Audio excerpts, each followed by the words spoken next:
여러분 안녕하십니까. 뉴스와이드 시작하겠습니다. 오늘 오전 청주의 한 고등학교에서 흉기 난동 사건이 벌어졌습니다. 교장 등 3명이 흉기에 찔려 중상을 입었지만 다행히 생명에는 지장이 없는 상태입니다. 가해 학생은요, 2학년으로 일반 학급에서 생활하는 특수교육 대상자인 것으로 확인됐습니다. 이 학생은 학교를 나와 도망가는 상황에서도 아이를 등원시키던 학부모에게도 흉기를 휘둘렀습니다. 이 학생은 난동을 벌인 뒤 인근 공원의 저수지에 뛰어들었다가 구조돼서 현재는 경찰서 유치장에 입감돼 있는 것으로 알려졌습니다. 왜 이런 일이 벌어졌는지 이 사건 경위와 원인까지 살펴보도록 하겠습니다.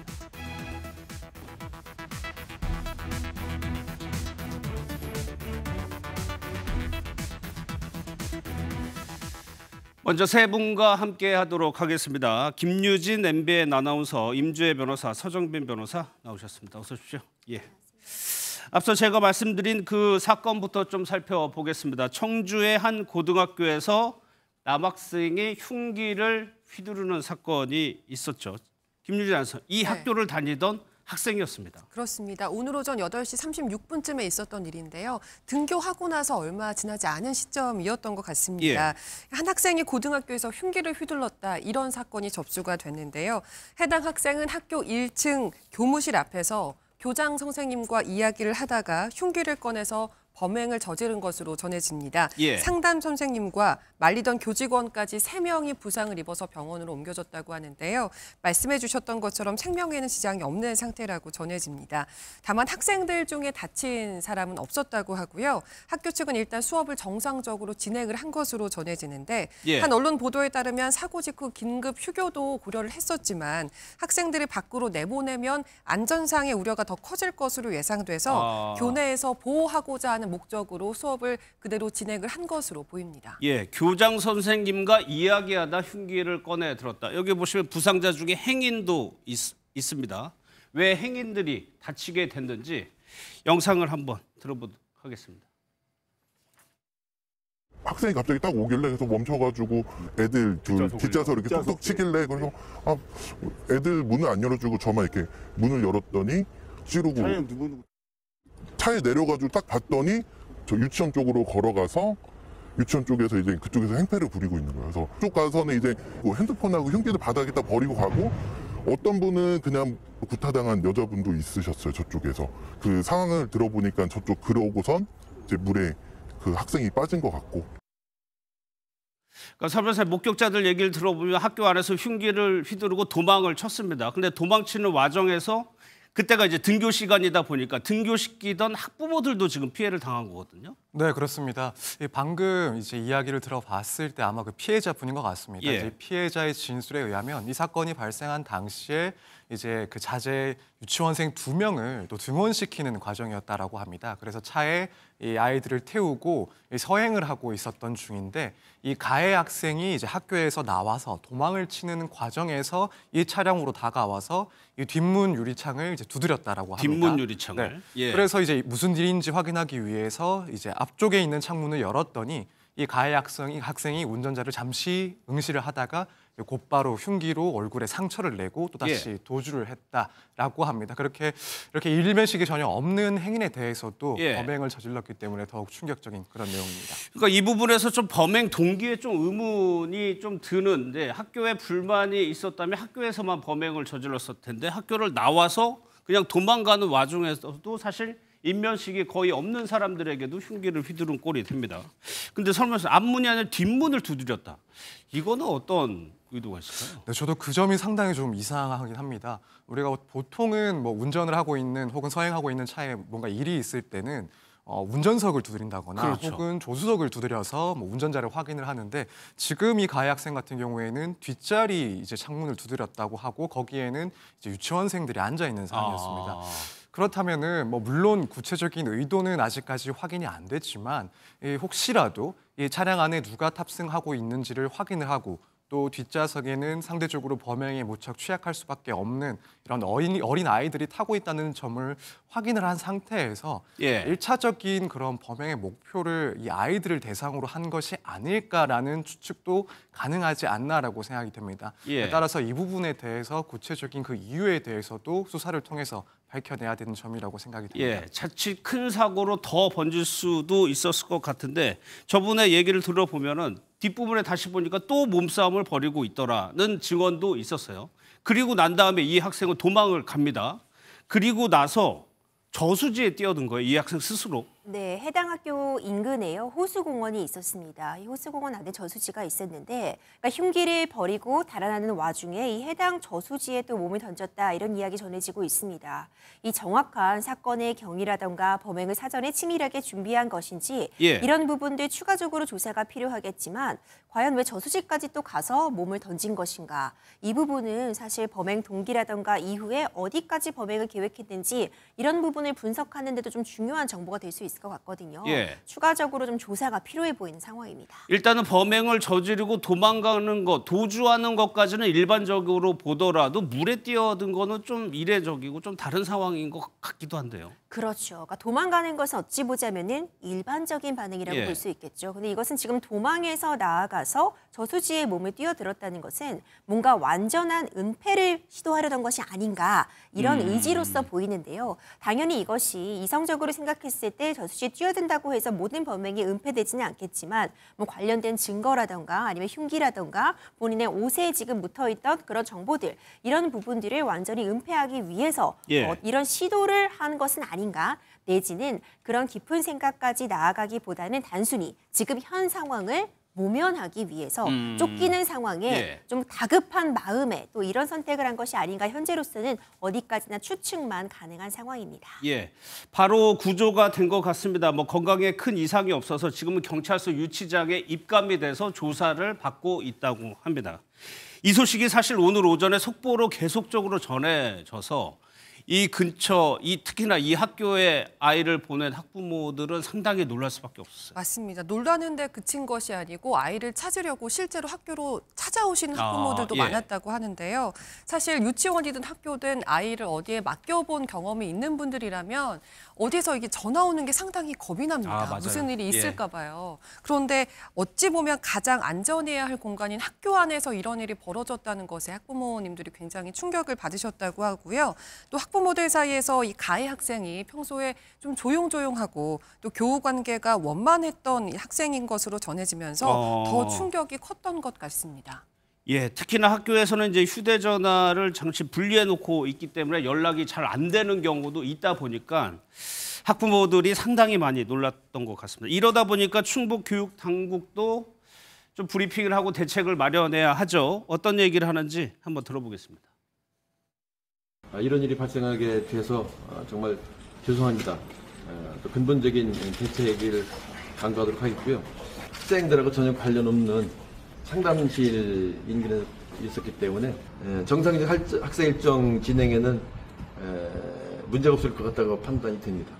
가정통신문으로 학생들은 전혀 문제가 없다는 내용을 이미 다 가정통신문으로 발송을 했습니다. 그러니까 설명을 들어보면 교실이 아니고 상담실이라는 별도의 공간이어서 수업에는 크게 지장을 주지 않을 것 같아서 일단 휴교는 안 하는 것 같아요. 네, 그렇습니다. 일단 지금 교육청 관계자 그 진술에 따르면은 이 사건이 발생하고 이제 긴급 회의를 열어서 휴교를 예. 할지 여부에 대해서 학교 측에서도 논의를 했다라고 합니다.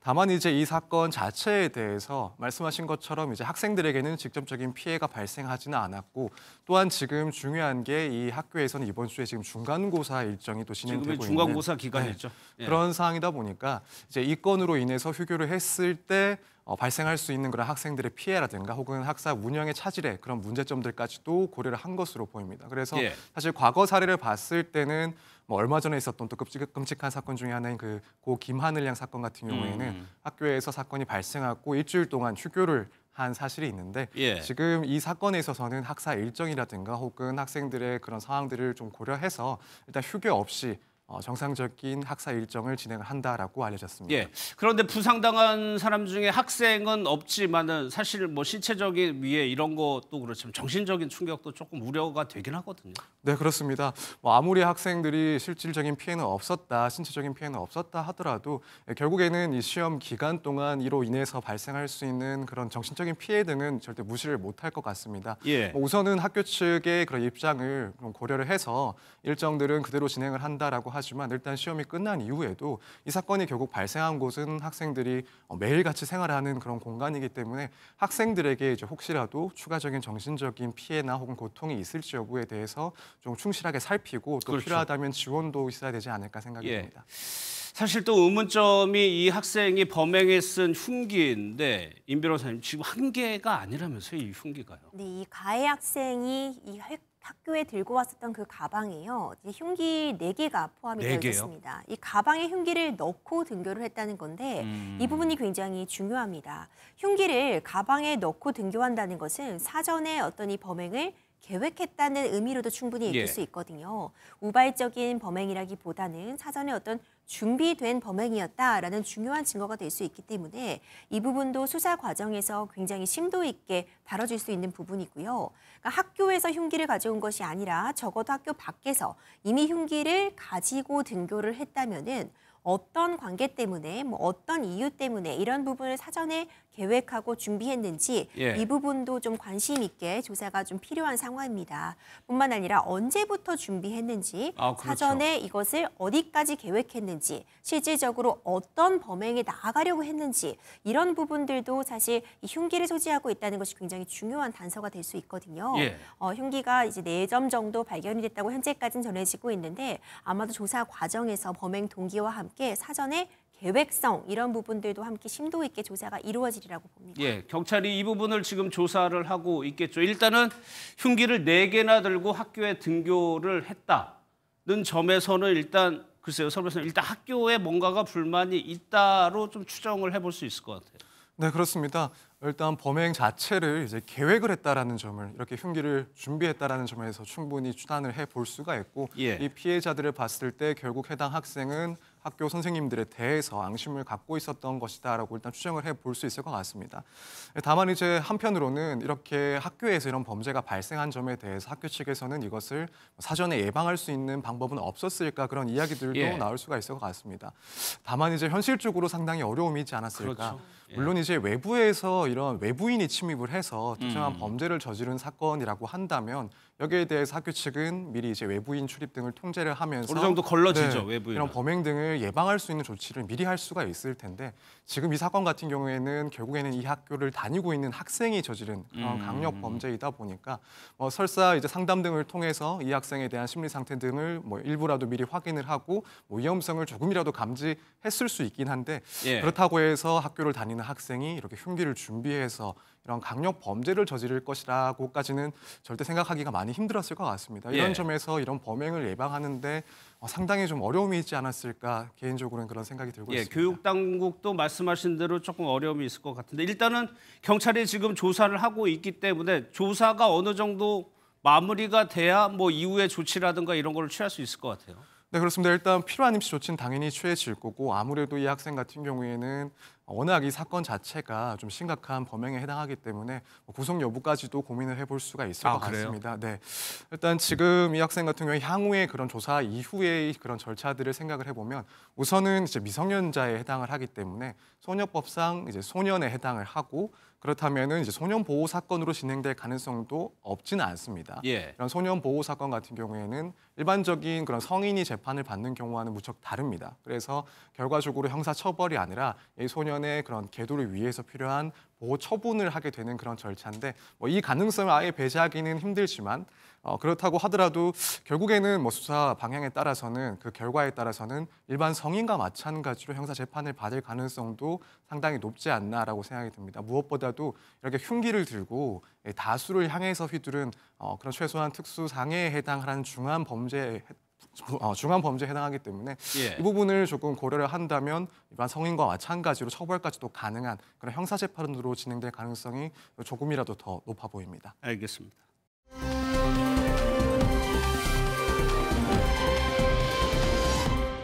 다음 사건으로 좀 가보도록 하겠습니다. 음주운전 의심 신고를 받고 경찰이 출동을 합니다. 그래서 이 음주운전자를 잡았습니다. 그런데 이 남성이 엉뚱한 곳에서 발견이 됐다고 하는데 영상부터 좀 보도록 하겠습니다.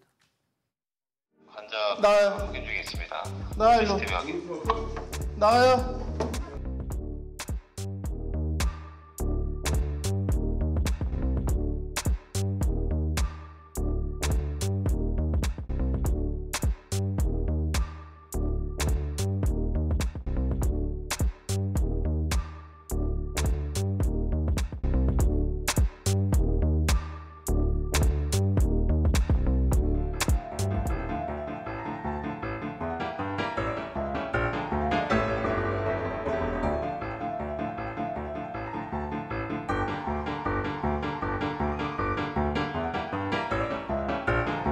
말했어요. 스타팅입니다. 여기 열판 중산 바랍니다. 나와요. 확인 중에 있습니다. 나와요. CCTV 확인. 나와요.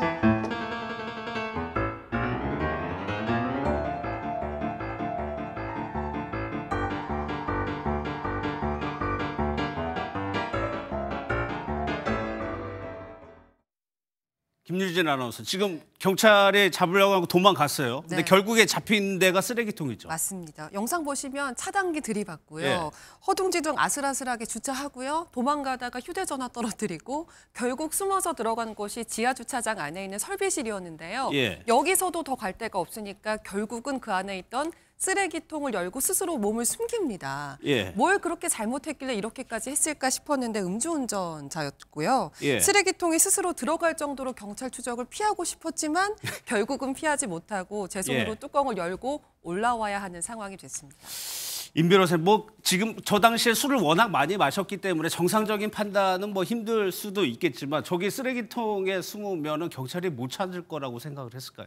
아마 이 운전자는요, 완전 범죄였다라고 생각할 수도 있을 것 같습니다. 아, 그러니까 지금 예. 우리가 CCTV가 어디나 있기 때문에 사실 이 그렇죠. 남성이 허둥지둥 차에서 내려서 휴대폰도 떨어뜨리고 설비실로 들어가서 문 닫는 모습까지 다 확인이 됐잖아요. 예. 아마도 이 남성은요, 본인은 지금 잘 경찰의 추적을 피했다라고 생각할지도 모르겠습니다. 그러니까 얼마나 다급해하는지 그 모습이 보이는데 예. 이렇게 피할 일, 이렇게 쫓길 일 만들어서는 안 되겠죠. 이 상황을 보자면요. 일단 차단기를 아예 들이받고 나가면서요. 급하게 운전을 해서 지하 주차장에 파킹을 하는 모습, 주차를 예. 하는 모습까지도 그대로 확인이 됩니다. 그러고는 정말 허둥지둥 이 단장의 이 단속을 피하기 위해 숨으려고 한 것 같은데 예. 숨으려고 들어간 장소가 막다른 설비실이었고 설비실 안에서도 도망갈 곳이 없잖아요. 예. 거기 또 하필 쓰레기통이 있었고 쓰레기통이 있으니까 들어갔고 이렇게 예. 좀 일련의 과정이 참 씁쓸하다 이렇게 예, 평가할 요즘- 수밖에 없네요. 예, 요즘 쓰레기통 엄청 크게 나오니까 거기에 이제 몸을 넣은 건데 사실 경찰도 여기 쓰레기통에서 나올지 몰랐다고 했다고 합니다. 직접 얘기를 한번 들어보도록 하겠습니다. 관리사무소 직원분 통해서 열쇠로 열고 진입을 했는데 들어가 보니까 사람이 없어가지고 어디 갔지 하면 이제 찾고 있는데 쓰레기통 안에 있을 거라고 생각을 못했거든요. 그런데 경찰이 이 방에 들어갈 때 안전장비를 다 챙기고 들어갔다면서요. 그럼요. 위험할 수 있는 상황이었습니다. 그렇죠. 이 상황적으로 보자면 지금 정황상 이 해당 운전자가 그 설비실 안에 있는 부분은 충분히 예측이 가능한 상황이었지만 어떤 흉기를 혹시라도 들고 있는지 아니면 갑자기 어떤 돌출 행동, 돌발 행동을 할지는 예측이 어려운 상황이었던 거죠. 예. 이미 음주운전이 의심되는 차량이라는 신고를 받고 출동했던 상황이었는데 벌써 돌발 행동을 한 것이잖아요. 사실상 경찰차를 추격을 피하면서 위험하게 이제 고개 운전도 한 상황이었고 그렇다면 경찰 입장에서는 진압하기에 앞서서 더 위험한 상황이 발생할 수도 있었다는 점 이런 부분들을 충분히 대비하기 위해서 감안해야죠. 그렇죠. 예. 안전장비 등을 착용을 하고서는 들어갔을 가능성 매우 높아 보입니다. 저 설비실로 들어갔는데 없으니까 이제 쓰레기통을 이렇게 한번 열어본 것 같아요. 그런데 거기에 있었던 겁니다. 그런데 서 변호사님, 이 남성이 이렇게 허둥지둥 필사적으로 도망을 친 이유가 좀 있었을 것 같아요. 네, 그렇습니다. 사실 보통의 경우에도 음주운전 단속을 피해서 도망치는 경우들은 종종 있는데 예. 이렇게 쓰레기통까지 들어갈 정도로 이제 필사적으로 도망친 그런 특별한 어떻게든 이유가 도망을 있었습니다. 가보려고 했던 거잖아요. 네, 이 가해자가 잡고 보니 이제 전과가 22범이었던 22범이요? 네, 그렇습니다. 그래서 무면허 음주운전뿐만 아니라 뭐 폭행, 상해, 특수절도 등 이제 총 22번의 이제 범죄 전력이 있는 그런 인물이었습니다. 아무래도 이제 그러다 보니까 예를 들어 집행유예 기간 중일 수도 있습니다. 다른 사건의 재판을 받고 집행유예 기간이라서 이번에 단속에 대해서 처벌받으면은 뭐 그 집행유예도 다 취소가 된다. 이런 사항이 있었을 수도 있고 혹은 뭐 과거에 처벌을 받은 지 얼마 지나지 않아서 가중 처벌받을 수 있는 누범에 해당하는 그런 상황일 수도 있습니다. 그런 전과 때문에 결국에는 필사적인 도망을 쳤던 것으로 보여집니다. 그러니까 저 상황에서는 경찰은 그런 정보가 없었을 테고 본인은 그걸 알고 있을 수도 있는 거죠. 그런데 저는 이 부분이 또 이해가 안 되던데 경찰 조사에서도 다른 신분증을 제시했다는 거 이거 바로 조회하면 나오는 거 아닌가요? 네, 바로 조회하면 사실 다 확인이 됩니다. 뭐 당연히 이제 이렇게 도용을 했을 경우에는 실제로 도용당한 그 사람에게 연락을 해보면은 이 가해자, 이 범인이 아니라는 점은 충분히 확인할 수가 있기 때문에 이런 것들은 사실 의미가 없는 행동들입니다. 그렇죠. 그래서 어떻게 보면 그만큼 이 운전자는 상당히 개인적으로는 절박한 상황이었다. 그래서 일시적으로라도 모면할 수 있다라는 그런 생각을 하고 사실은 뭐 통하지 않을 이런 방편을 쓴 게 아닐까 생각이 됩니다. 예. 근데 임 변호사님 이 사람이요 면허를 취소당했음에 또 음주운전을 결과적으로 한 거잖아요. 그러다 보면 이거 처벌이 너무 약한 거 아니냐 이런 지적들을 하는데 임 변호사님 좀 어떻게 생각하세요? 그렇죠. 사실 그 부분 지적을 안 할 수가 없을 것 같습니다. 음주운전이요. 재범률이 굉장히 높은 범죄의 유형 중에 하나입니다. 그러니까 한 번 음주운전을 한 사람들이 또 음주운전을 하게 되는 거죠. 이제 이런 부분들을 최대한 줄이고자 처벌을 강화하고 있고요. 특히 일정 기간 내에 또 음주 단속에 걸리게 되면은 가중 처벌하는 그런 규정들을 두고 있습니다.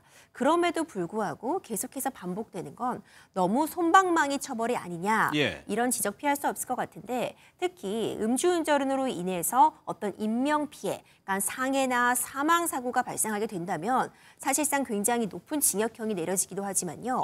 만약 이렇게 상해나 사망까지 이르지 않으면 사실상 뭐 벌금형이라던가 집행유예형으로 그치는 경우도 많이 있습니다. 이제 이런 부분들이 음주운전은 어떤 잠재적으로 굉장히 더 큰 범죄를 일으킬 수 있는 유형의 범죄임에도 너무 솜방망이 처벌이 반복되는 거 아니냐 이런 지적 피할 수 없을 것 같고요. 우리 법 제도 하에서도 이 부분에 대해서는 조금 더 연구할 필요성이 있어 보입니다.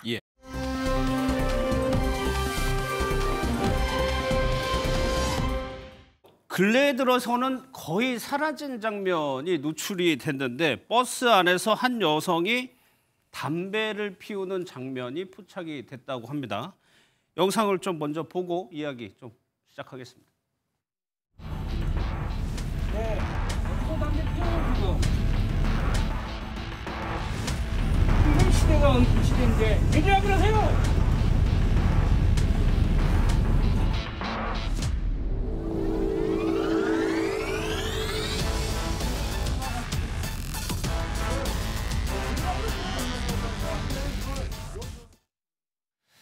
저 담배를 피운 장소가 시내버스 아니라는 건데 저희가 제주도라면서요. 맞습니다. 사실 어렸을 때 생각을 해보면 버스 안에 의자에 재떨이가 있었던 게 저는 아주 어렸을 때 기억이 납니다. 제 나이가 좀 공개될 것 같아서 좀 조심스러운데요. 하지만 저도 그 재떨이가 실제로 사용되는 거는 본 적이 없어요. 그렇죠. 있기만 네, 있었죠. 맞습니다. 왜냐하면 우리나라는 95년도부터 공공장소, 그러니까 대중교통 내에서 실내 흡연이 금지된 법으로 금지돼 왔거든요. 그런데 최근 이 제주도의 한 시내버스 안에서 방금 보신 한 여성이 담배를 피워서 소란을 피우는 그런 일이 발생을 했습니다. SNS에 공개된 영상을 보면 한 여성이 좌석에 앉아서 담배를 피우고 이 창문 밖으로 손을 뻗어가지고 담배째를 털어내는 그런 모습도 확인을 할 수가 있었거든요. 이를 본 한 승객이 항의를 하니까 결국은 이 여성이 창문 밖으로 피우던 담배를 버리면서 이게 일단락이 되긴 됐는데요. 일각에선 이렇게 담배꽁초를 밖으로 투척하는 행위, 요거 자체도 문제가 있다. 그렇죠. 이렇게 지적을 하고 있습니다. 근데 설 변호사님, 저 여성이 중국인 관광객이었다면서요? 네, 그렇습니다. 사실 이제 우리나라 국민 같은 경우에는 뭐 실내나 혹은 이런 대중교통 안에서 담배를 피우는 것들은 당연히 이제 안 된다라고 생각을 하고 있는데 이 해당 여성은 정황을 봤을 때 이제 중국인 관광객인 것으로 추정이 되고 있습니다. 방금 본 것처럼 이제 이 영상이 공개가 됐을 때 이제 그 주변 일행과 이야기를 하는 모습도 포함이 되어 있었는데 그 언어가 이제 중국어였기 때문에 확정적인 것은 아니지만 아무래도 이 관광객은 중국인인 것으로 추정을 하고 있는 상황입니다. 예. 그런데 앞서도 저희가 뭐 말씀을 드렸지만 이런 대중교통에서 담배 피는 거 안 되고 뭐 벌금이라는 거 과태료 물을 것 같은데 저 사람은 일단 중국인, 외국인이란 말이에요. 이렇게 되면 어떻게 되는 거예요? 일단 공공장소, 특히 지금 버스 안이거든요. 예. 버스 안에서 담배 피우는 거 우리나라 법제도 하에서는 당연히 금지되어 있습니다. 예. 이렇게 버스 안에서 담배를 피우게 되면은요, 위반 시 최대 10만 원의 과태료가 부과가 되는 그런 규정을 갖고 있습니다. 근데 문제는 외국인이니까 예. 외국인에도 과태료 부과되냐? 이 부분을 좀 궁금하실 수 있을 것 같아요. 기본적으로 외국인이라고 해도 이제 외국인 등록 번호 같은 부분들이 부여되어 있는 장기적으로 체류하고 있는 외국인이라면 당연히 과태료 부과가 가능한데 사실상 관광객인 경우에 과태료 부과가 어려운 측면이 있습니다. 아, 그래요? 물론 현장에서 바로 단속을 하고요. 바로 납부하게 하는 그런 방법이 남아있을 수 있겠지만 예. 납부하지 않을 수 있잖아요. 실강의를 벌이는 경우도 있을 수 있고 그래서 이게 외국인들이 많이 모여있는 그런 거리 같은 곳에 쓰레기를 함부로 버린다거나 담배꽁초 같은 거 버리는 거 사실 국내 내국인이었다면 당연히 바로바로 과태료 부과 대상이 되는데 예. 이런 외국인의 경우에 특히 단기간 체류하는 관광객의 경우에는 단속이 어렵다. 단속이 실질적으로는 어려운 측면이 있다. 이런 부분에 좀 문제점을 토로하는 당국도 있었습니다. 예. 사실 저런 경우에는 과태료가 문제가 아니고 주변 사람들을 생각하는 배려겠죠. 이게 간접 후배한 문제도 있는 거니까. 그런데 일각에서는 중국에서는 뭐 버스에서 담배 피우는 거 가능하다 이런 주장도 있더라고요. 중국에서 거주 중이라고 밝히고 있는 네티즌이 이런 이야기도 한 거예요. 예. 여전히 중국에서는 특히 대도시 아니라 작은 도시나 아니면 시골에서는 공공장소에서 흡연이 가능하다. 아직도요? 네, 그런 이야기를 하면서 아마 모르는 것 아니냐 뭐 이런 취지의 이야기로 보이는데요. 사실상 중국도 이미 이제 큰 도시 뭐 상해라던가 베이징 이런 곳 같은 경우에는 사실상 이렇게 대중교통에서의 흡연은 금지되어 있는 것으로 전해지고 있고요. 이제 상하이에서는 올해 3월부터 버스나 버스 정류장에서 담배를 피우면 벌금을 부과하고 있다고 합니다. 중국도 이제 점차적으로 확대를 하는 것 같아요. 그런데 설 변호사님 이런 일이 외국인 관광객이 우리나라에 와서 이런 이른바 민폐 이런 게 좀 한두 번 좀 지속적으로 좀 일어나고 있는 것 같아요. 네, 그렇습니다. 이제 제주도를 예를 들어서 보면은 지난해에도 또 한 논란이 있었던 사건들이 예. 좀 있었습니다. 이제 제주도 시내에서 이 중국인 관광객으로 추정되는 아이가 화단에 큰 볼일을 봤었는데 이걸 또 제지하지 않는 보호자 모습이 또 촬영이 됐기 때문에 사회적으로 논란을 크게 일으킨 바가 있습니다. 뿐만 아니라 이제 이런 또 중국인 관광객들이 자주 찾는다는 건 편의점에서 이 컵라면이라든가 혹은 뭐 쓰레기 등을 제대로 뒤처리하지 않고 쌓아두고 방치해둔 그런 장면들이 또 공개가 됐기 그냥 때문에 먹고 그대로 갔군요. 네, 그렇습니다. 그래서 사실 이런 일들이 계속해서 발생을 하다 보니까 이건 단지 1차적인 그런 해프닝으로 볼 것이 아니라 반복적이고 또 구조적인 문제다라는 그런 지적들이 이어지고 있는 상황입니다. 물론 이제 외국인들 같은 경우에 당연히 우리나라 사람들과 뭐 문화라든가 혹은 제도 면에서 차이가 있기 때문에 그 점은 어느 정도 인정은 해야 되겠지만 적어도 이제 우리나라 안에서 발생할 수 있는 이런 일들은 뭐 우리 국민들에게 피해를 줄 수도 있고 또 한편으로는 이제 관광지의 그런 입지 면에서도 피해를 줄 수가 있는 점이기 때문에 이것들을 조금 규제를 하거나 억제할 수 있는 그런 방안들이 좀 체계적으로 마련돼야 되는 상황인 것 같습니다. 그런 방안을 할 수 있는 기관이 아무래도 지자체가 가장 먼저 생각이 나는데 좀 뭐 안내라든가 계도 같은 게 좀 필요해 보이기도 하고요. 네, 조금 확실히 필요한 것 같습니다. 사실 이제 이런 질서 유지를 해치는 그런 질서를 위반하는 행위에 대해서는 이 지자체들도 어느 정도의 그런 단속 권한을 가지고 있습니다. 따라서 이런 관광객들이 많이 몰리는 그런 지자체에서는 보다 단속을 좀 적극적으로 실행을 해서 뭐 지역 주민들의 피해를 줄이고 관광지로서의 그런 명예도 회복하는 그런 방안을 강구를 해야 될 것 같습니다. 또 한편으로는 이제 사실 경범죄 같은 수준의 그런 문제점들에 대해서는 뭐 제주도를 제외하고는 또 경찰이 단속을 할 수 있는 권한을 가지고 있습니다. 그렇기 때문에 이런 문제들에 대해서는 지자체뿐만 아니라 경찰 당국에서도 보다 적극적인 그런 단속이나 규제 등이 이어져야 될 것 같습니다. 예, 뭐 우리나라 관광객, 우리 이제 한국인이 외국에 나간 관광객 많이 좋아지긴 했지만 간혹해서 외국 나가서 조금 안 좋은 소식들 들리기도 하거든요. 이것도 조심해야죠. 그렇죠. 사실 이렇게 공공 질서를 지키는 건 국적이나 어떤 국가를 가릴 것이 아니라 예. 누구나 지켜야 되는 그런 규범이라고 보여집니다. 지금 일본에서 우리나라 관광객들이 좀 눈살을 찌푸리는 행동을 했다. 이런 소식이 전해지고 있거든요. 일본 나가사키 현의 이 스시마시의 와타즈미 신사에서 외국인 관광객들이 이제 흡연을 하고 쓰레기 투기, 직원들에게 폭언 이런 민폐 행위를 했다는 SNS 영상이 게시가 되었는데 예. 지금 한국인 관광객들이었던 것으로 알려져서 좀 충격을 주고 있습니다. 이와 관련해서 해당 신사 측에서는 관광객들이 이런 민폐 행동을 일삼고 있기 때문에 참배객 외의 관광객은 지금 일시적으로 받지 않겠다 이런 입장을 피고 있는 것인데요. 예. 우리 국민들 역시도 다른 나라에 나갔을 때 이렇게 눈살을 찌푸릴 수 있는 그런 행동들은 절대 해서는 그렇죠. 안 되겠죠. 예.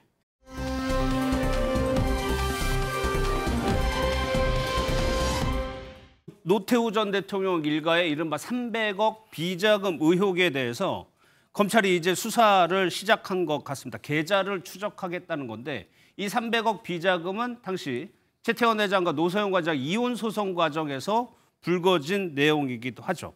당시에요, 이 변호인들이나 최태원 회장이 어떤 얘기를 했는지 들어보고 알아보도록 하겠습니다. 오늘 판결 내용을 봐도 그게 비자금이다 이렇게 인정된 바는 없고 형사처벌을 받으셨고 문제됐던 돈은 추징금을 전액 완납했던 그런 관계라 그게 비자금인지 아닌지는 저희는 뭐 알 수가 없고.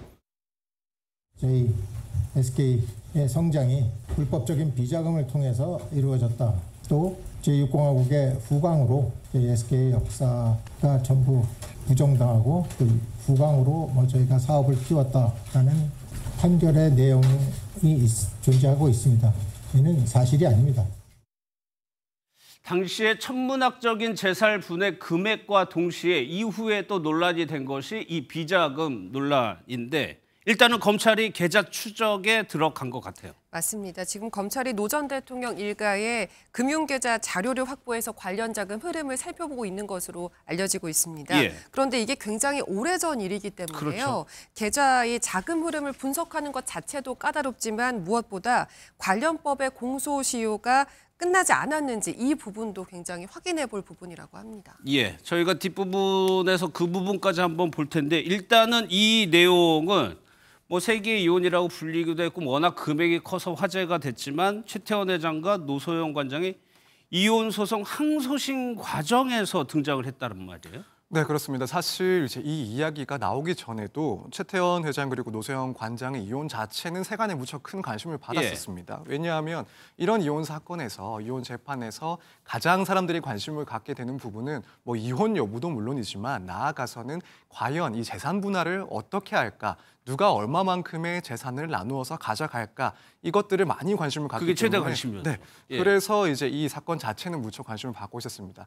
그리고 이제 1심에서 결론이 났을 때는 이제 노소영 관장에게 665억 원을 재산 분할 대상으로 인정을 했었습니다. 그리고 이때까지는 사실 이 비자금 의혹이 나온 그 300억 원에 대한 얘기는 전혀 없었습니다. 1심에서는. 네, 그렇습니다. 예.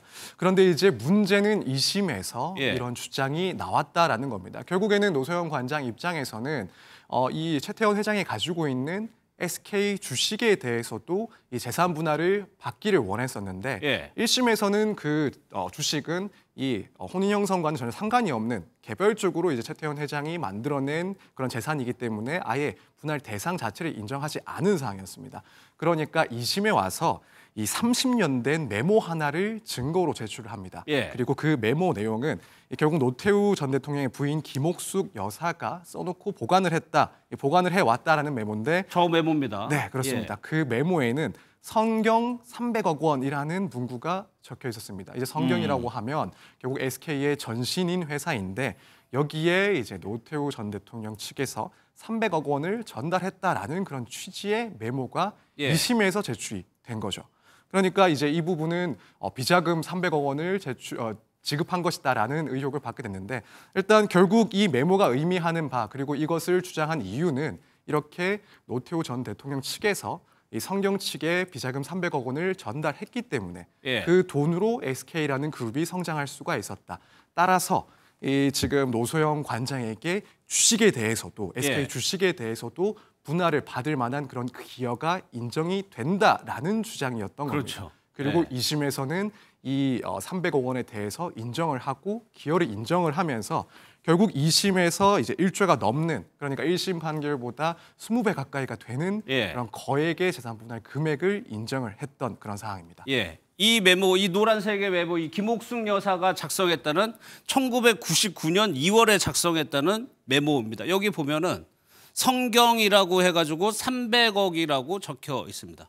99년 2월이죠. 다른 돈들도 적혀 있긴 한데 특히나 주목되는 부분이 저 SK의 전 이름이죠. 성경 300억 원. 이렇게 해서 노소영 관장 측에서 주장을 했어요.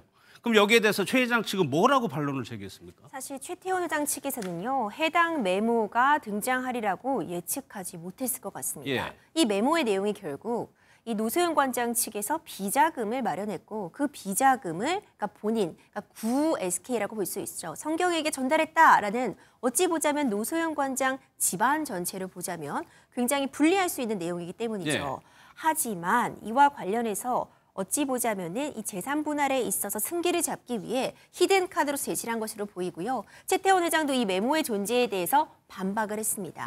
이 300억 원은 본인이 어떤 비자금을 전달받은, 그러니까 SK 측에서 받은 자금이 아니라 오히려 노태우 전 대통령이 이제 퇴임 이후에 활동비를 요구하면은 주겠다는 그런 약속에 불과했다. 이런 식으로 받은 것이 아니고 그냥 약속이다. 그렇죠. 예. 활동비 요구 주겠다는 약속으로서 그런 어음 같은 부분을 준 것이다. 이런 식으로도 이제 반박을 하기는 했거든요. 예. 하지만 이제 항소심 2심 재판부에서는 이에 대해서 사실상 SK 측이 이 300억 원을 받은 사실을 인정했다라고 볼 수 있습니다. 그러니까 인정을 하게 되니까 그 재산 분할 1조가 넘는 재산 분할에서 노소영 관장의 기여가 인정이 된 거죠. 그래가지고 금액이 그렇게 커진 거죠. 네, 그렇습니다. 결국에는 노소영 전 관장의 그런 가족들이 이 돈을 지급했기 때문에 따라서 현재 SK가 이만큼 성장을 했고 그 주식에도 당연히 기여가 인정이 된다라고 했기 때문에 결국 이 재산 분할에서 가장 큰 덩어리라고 할 수 있는 재산은 이 SK 주식이었는데 예. 그 주식까지도 이 기여의 그런 분을 인정을 하면서 결국 이 큰 차이가 발생을 하게 된 예. 상황입니다. 그래서 항소심에서 승리로 뭐 결론을 내는데 도움이 되긴 했지만 김유진 아나운서 이게 결과적으로는 그렇다면 이 300억은 도대체 어디서 난 것이냐는 의문이 들면서 비자금 의혹까지 존재까지에 대한 의혹이 들춰진 거거든요. 맞습니다. 이 재산 분할 규모만 놓고 봤을 때는 이게 역대 최고액이라고 하니까 예. 항소심 결과만 놓고 봤을 때는 완벽한 승리처럼 보였지만 이 메모 덕분에 이긴 건 맞지만 메모 때문에 말씀해 주신 것처럼 30년 만에 비자금 의혹이 수면 위로 떠오르게 됐습니다. 5.18 기념재단 등 시민단체가 노 전 대통령 일가를 잇따라 검찰에 고발을 하면서 검찰이 이번에 비자금 의혹 추적에 나서게 됐기 때문에 예. 이 메모가 결국 부메랑으로 돌아온 셈이라고 볼 수 있을 것 같습니다. 예, 이 300억의 실체를 밝혀달라는 고발들이 이어졌던 거죠. 그러면 저희가 뭐 제한적이지만 한번 이 돈의 흐름을 한번 추적을 해볼 텐데 먼저요, 1995년으로 한번 좀 가보도록 하겠습니다. 당시에 노태우 전 대통령이 비자금, 이른바 통치자금이라고 해서 언급한 부분이 있는데 얘기를 한번 들어보겠습니다. 재임하던 5년 동안 약 5천억 원의 통치자금이 조성되었습니다. 주로 기업인들로부터 성금으로 받아 조성된 이 모든 책임은 전적으로 저에게 있습니다. 임 변호사, 저 때가 95년이고 이 메모는 보시다시피 99년이란 말이에요. 그럼 저기에 포함되지 않았을 가능성이 있는 거잖아요. 그렇죠. 저 당시에 이제 언급이 되었던 내용이 재임 기간 동안 5천억 원 규모로 이제 통치자금이라고 얘기했지만 이것이 우리가 이야기하는 비자금이라고 그렇죠. 볼 수 있겠죠. 5천억 원 가량이 조성이 되었고 퇴임 당시에 지금 한 1,700억 원 가량 남아 있다고 밝혔는데 예. 그 당시에도 지금 드러나지 않았던 자금 300억 원이라고 충분히 볼 여지가 있습니다. 예. 그렇기 때문에 이 부분이 문제가 되는 것인데 따라서 노소영 관장 측에서도 1심 때는 이 해당 메모가 제시되지 않았거든요. 그때도 이 메모의 존재를 이미 인지하고 있었을 가능성은 충분히 있어 보입니다. 예. 다만 제출하지 않은 것은 이와 같은 부분들을 좀 우려한 측면이 있지 않을까. 이미 비자금 같은 부분에 대해서 추징금을 완납한 상태이고 이와 관련해서 국민들에게도 모든 부분 완납을 마쳤다라고 밝힌 측면이 있었는데 예. 다시 한번 이 비자금과 관련된 문제를 끄집어내는 것이 사실 껄끄러울 수밖에 없잖아요. 예. 결국 그것 때문에 다시 지금 수사가 좀 진행이 되고 있는 측면도 있고요. 그래서 1심에서는 제시하지 않았다가 사실상 1심은 노소영 관장의 완패라고 볼 정도로 재산 분할이 충분히 이루어지지 못했기 때문에 항소심에서 일종의 회심의 반격 카드로서 예. 이와 같이 사실상 부메랑으로 돌아올 수밖에 없는 다시 한번 비자금 의혹이 제기가 되고 예. 이와 관련한 수사가 진행될 수 있음을 알고도 어떤 회심의 반격 카드로 제공한 것이 아닌가 이런 예측들도 사실 나왔습니다. 그럴 수도 있겠네요.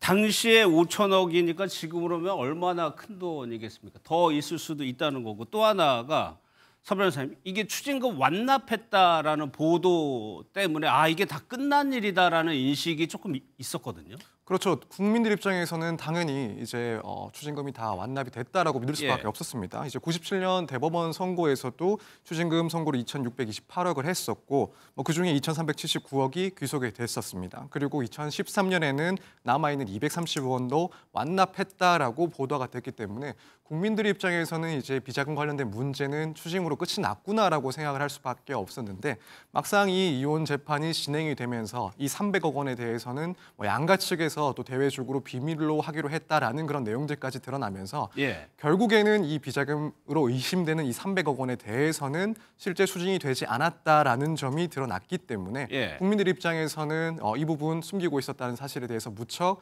화가 날 수밖에 없고 또 비판이 계속되고 있는 그런 상황입니다. 근데 저 추징 금액이라는 것도 발견된 돈이 이만큼 있으면은 뇌물로 인정된 일부분에 대해서만 추징을 했다는 거잖아요. 그렇죠.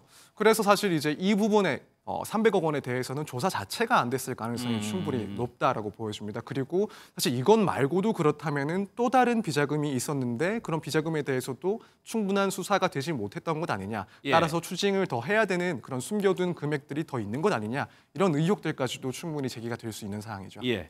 그런데 최근에 전두환 전 대통령과는 달리 노태우 전 대통령 측 가족은 좀 광주에도 가고 하면서 조금 여론이 좋아지기도 했었거든요. 맞습니다. 지난 2019년이었습니다. 노태우 전 대통령의 장남 노재현 씨가 5.18 민주묘지를 참배한 데 이어서 5월 어머니 집을 찾아서 아버지를 대신해서 뭐라도 하고 싶다라면서 광주의 용서를 구하고 싶다 이런 뜻을 밝혔습니다. 그랬죠. 이렇게 노 전 대통령의 과오를 좀 인정하고 사과한 듯한 태도를 보였고 전두환 씨와는 달리 광주를 직접 찾아서 사과하는 모습을 보이면서 노 전 대통령의 가족들은 이 국민적인 공문을 어느 정도 좀 누그러뜨린 듯한 그런 평가를 받았었는데요. 예. 하지만 이번에 이 비자금 300억 원의 존재가 세상에 알려지면서 이전에 광주로 향했던 그런 사과가 좀 빛을 발했다 이런 평가가 나오고 있는 상황입니다. 서 변호사, 그런데 검찰이 계좌 추적에 나선다고는 하지만 이게 벌써 지금 2000년 되기 전의 일들이어서 전망이 그렇게 밝지는 않다는 분석도 나오더라고요. 네, 그렇습니다. 사실 금융거래 추적을 통해서 이런 비자금을 확인하고 수사하는 것들 그런 기술적인 면들은 물론 우리 수사기관들이 무척 잘하는 내용들이긴 하지만 예.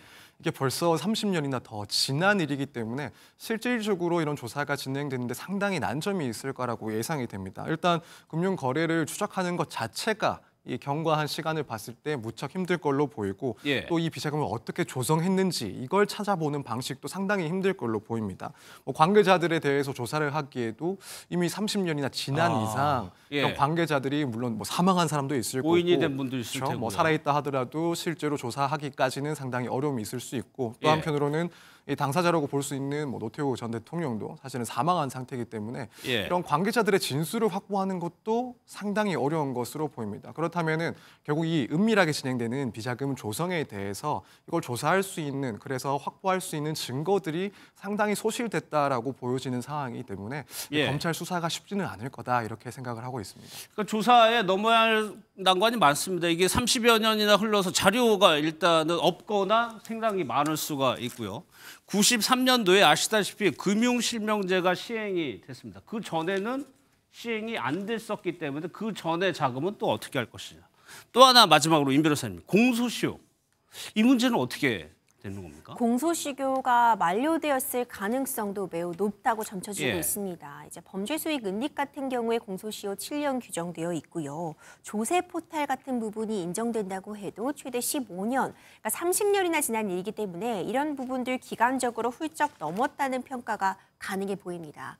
공소시효라는 것을 두고 있는 이유가요. 시간이 너무 지나고 나면 증거를 확보하는 데 어려움이 있습니다. 예. 정확하게 시시비비를 판단하기가 매우 어려워지는 그런 측면들이 있기 때문에 공소시효라는 제도를 두고 일정한 기간이 지나면 이에 대해서 어떤 처벌을 구한다거나 판단을 하지 않도록 하고 있는 것이거든요. 예. 이번 사안 같은 경우 사안의 중대성은 충분히 공감이 되는 상황입니다. 그리고 국민들에게 이런 부분들 좀 명명백백하게 이 상황에 대해서 조사하고 밝힐 필요성이 있겠지만 과연 이것이 비자금 수사로까지 제대로 어떤 탄력을 받아서 처벌까지 이루어질 수 있을지 예. 이런 부분은 사실 조사에 매우 많은 난관들은 있을 수 있어 보입니다. 그럼 임 변호사님 좀 개인적으로 전망을 해보시면 이게 시간이 좀 걸리더라도 찾는 게 가능은 할 것 같으세요?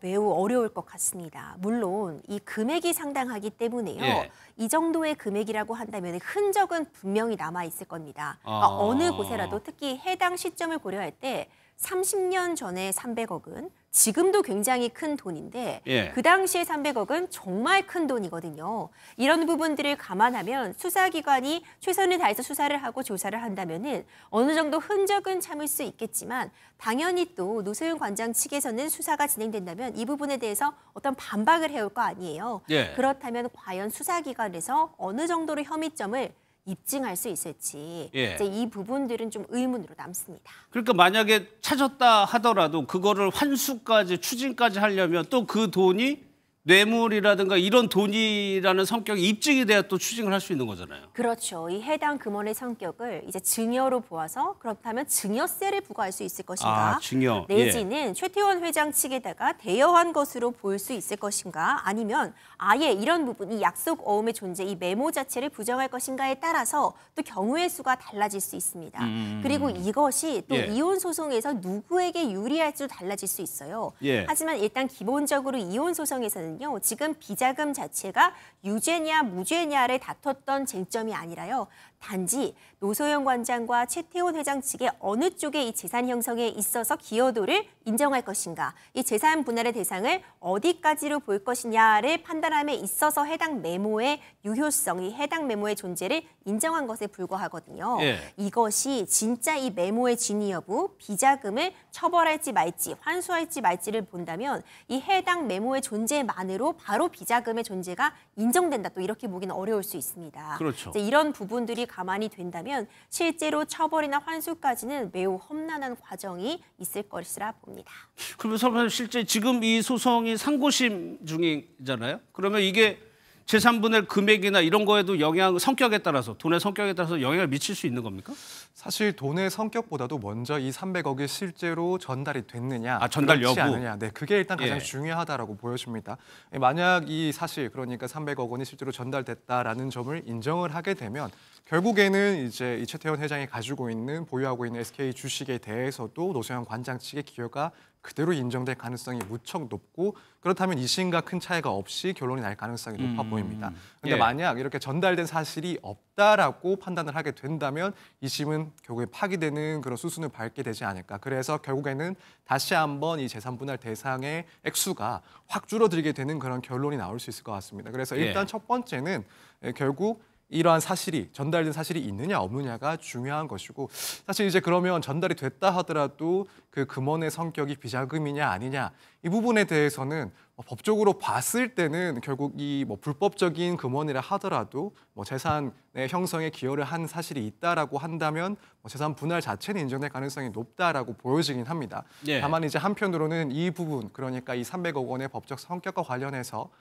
일각에서는 과연 그렇다면 이런 300억이 실제로 비자금이었고 전달되었다라고 했을 때 결국 이런 불법적인 급여를 한 그런 사람의 자녀가 최종적인 이익을 향유하게 되는 그 결과 그 결과가 과연 법적으로 정의로운가, 그 논란도 타당한가, 있죠. 네. 예. 그런 점에 대해서는 또한 목소리가 있는 사항이라서 예. 여기에 대해서 그러니까 이 비자금이냐 아니냐 이 법적 성격에 따라서 대법원이 뭐 그 부분에 대한 구체적인 판단을 내놓을지는 조금 지켜볼 만한 사항이 아닐까라고 생각이 듭니다. 계속해서 좀 논란이 이어지고 있는 사안인 것 같습니다.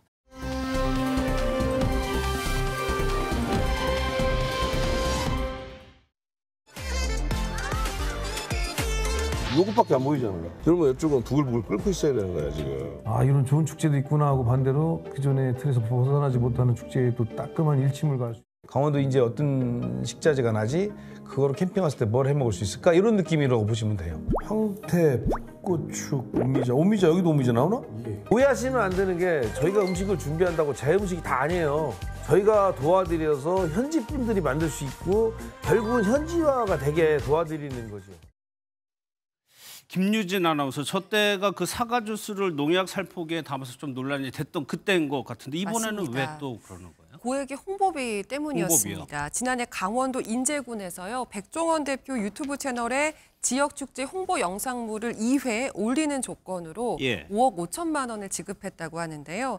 한 편당 2억 7천만 원 정도가 되는 셈이니까. 한 편에 2억 7천만 원이요? 이게 사실 이 금액이 업계에서 타당한 금액인지까지는 우리가 판단할 수 없는 부분이긴 하지만요. 문제는 이 금액이 해당 축제 전체 예산 19억 5천만 원의 약 30%를 가까이 차지하는 수준이기 때문에 논란이 되고 있는 겁니다. 김유진 아나운서 얘기한 대로 이게 실제 가격이 높은지 아닌지 상대적인 거기 때문에 정확히는 알 수는 없지만 뭐 어쨌든요. 그러면 실제 홍보 효과는 있었다고 봐야 되는 건가요? 일단 조회수만 놓고 봤을 때는 있었다고 봐야 할 것 같습니다.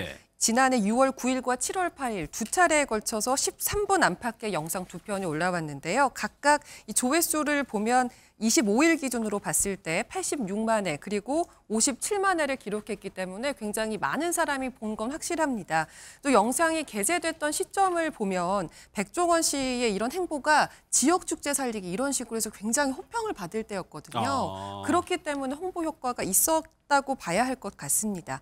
다만 이 영상을 보면 최근에 문제가 됐었던 아까 농약 살포기 문제라든지 아니면 공사용 자재를 가지고 바베큐 그릴을 만들었다. 이렇게 식품에 쓸 수 없는 도구들을 이용해서 좀 조리를 했다. 이런 의혹이 제기된 부분이 그대로 영상에 담겨 있어서 논란이 지속되고 있는 상황입니다.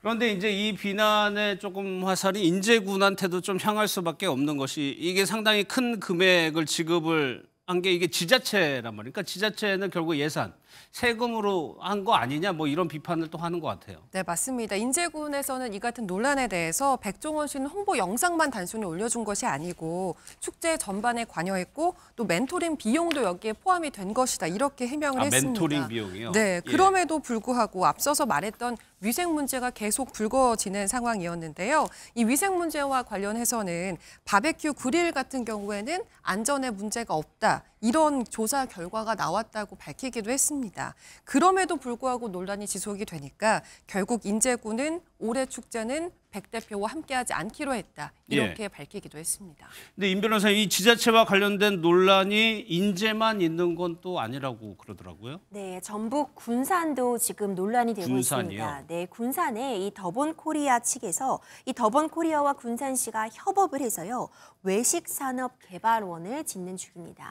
이 외식산업개발원을 짓는데 사실 건물 신축하고 인테리어, 이 운영과 관련해서 지금 세금이 투입되어 있는데 약 70억 원의 예산이 들어갔다 이렇게 알려지고 있습니다.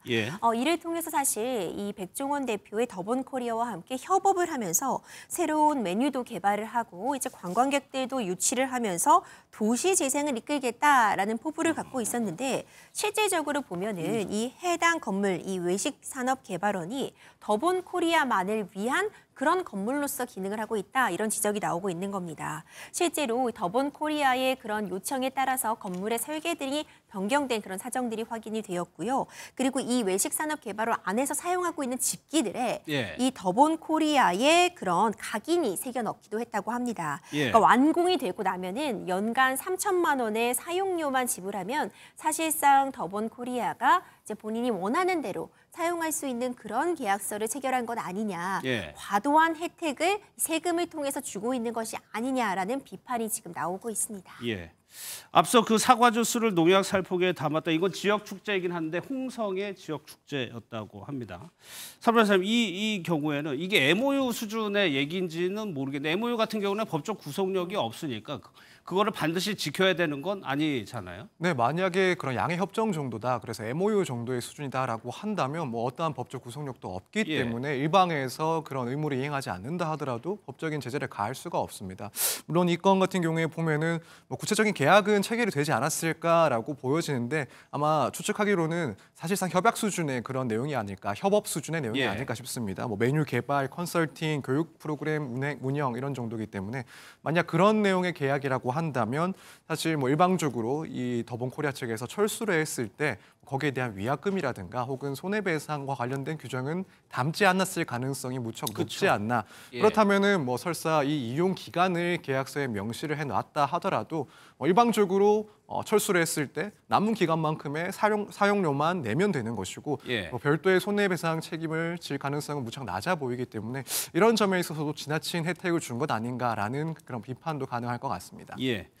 그런데 뭐 앞서 벌써 몇 개의 지자체가 언급이 되는데 이만큼 글쎄요, 백종원 대표가 가진 상징성, 홍보 효과, 인지도 이런 게 워낙 크니까 이렇게 지자체들이 하려고 했겠죠. 맞습니다. 그동안 백종원 씨가 또 방송을 통해서 지자체 그리고 소상공인을 돕는 모습을 굉장히 많이 보여줘 왔잖아요. 이런 것들 때문에 백종원 씨를 또 이 분야 전문가로서 인정하고 또 모시고 싶어 했던 그런 부분도 있었던 것 같습니다.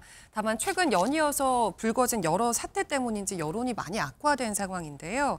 지역 축제 사업과 관련해서는 최근 세금으로 운영되는 지역 축제에서 문제를 일으킨 업체는 참여를 제한하는 이른바 백종원 방지법을 제정하자 이런 국민청원까지 등장을 한 상태입니다. 이번에는 강남구청도 등장을 하는데 시정명령을 내렸어요? 맞습니다. 이번엔 허위 광고 의혹 때문이었는데요. 백종원 씨 회사에서 출시한 제품에 들어간 재료의 원산지 표시가 상세 페이지에 적혀 있는 것과 실제 원재료명이 적힌 게 달랐기 때문입니다. 양식인데 자연산 새우라고 광고했다. 이런 내용의 민원이 접수가 된 건데요. 결국 강남구청은 식품 표시, 광고에 대한 법률 위반을 이유로 해서 시정 명령을 통보했고요. 회사 역시 이번 결정을 수용한 것으로 알려집니다. 그러면 서 변호사님, 시정명령을 구청에서 이렇게 내리게 되면 그 회사는 어떻게 되는 거예요? 일단 시정명령 자체는 뭐 그 말 그대로 고쳐라라는 뜻이기 때문에 여기에 대해서 이행할 이제 의무는 생깁니다. 그래서 이것을 수용을 하고 뭐 실제로 시정을 하게 되면 더 이상 이제 행정 처분 자체는 발생하지가 않는데 만약이라도 이런 시정 명령을 이행하지 않았다라고 한다면 결국에는 뭐 영업 정지라든가 혹은 영업 허가를 취소하는 그런 더욱 강한 제재까지 또 이어질 수는 있습니다. 그래서 구청이 허위 광고 이 의혹과 관련해서 경찰에 수사 의뢰를 했다. 이런 게 조금 포착이 되면 경찰에 뭐 자연스럽게 수사 의뢰가 되는 건가요? 그렇죠. 식품표시광고법 위반 혐의가 지금 문제가 되고 있는데요. 사실 이런 거는 소비자에 대한 기만 행위라고 볼 수 있습니다. 그러니까 자연산이다라고 표시 광고를 해서 소비자들이 선택을 하도록 했는데 만약 이것이 사실과 다르다면 이것은 형사처벌 대상이 충분히 될 수 있는 사안이거든요. 이와 관련해서 과연 이런 부분에 고의성이 있는지 아니면 담당자들 가운데 있어서 누구의 책임으로 볼 수 있는 것인지 이런 부분들에 대해서 수사가 추가적으로 이루어지리라고 봅니다. 또 하나요. 이번에는 백종원 대표 좀 본인과 관련된 주장이 조금 제기된 건데 이거는 뭐 갑질 주장 이런 건 것 같아요. 맞습니다. 한 방송사 PD 출신의 감독이 유튜브 방송에 출연해서 백종원 씨의 갑질 의혹에 대해서 지적을 했습니다. 이 감독이 주장한 바를 지금 전해드릴 수밖에 없는 상황인데요. 2015년에 백종원 대표가 출연한 예능이 그야말로 빵 터지면서 이때부터 갑질이 시작됐다 이렇게 주장을 했습니다.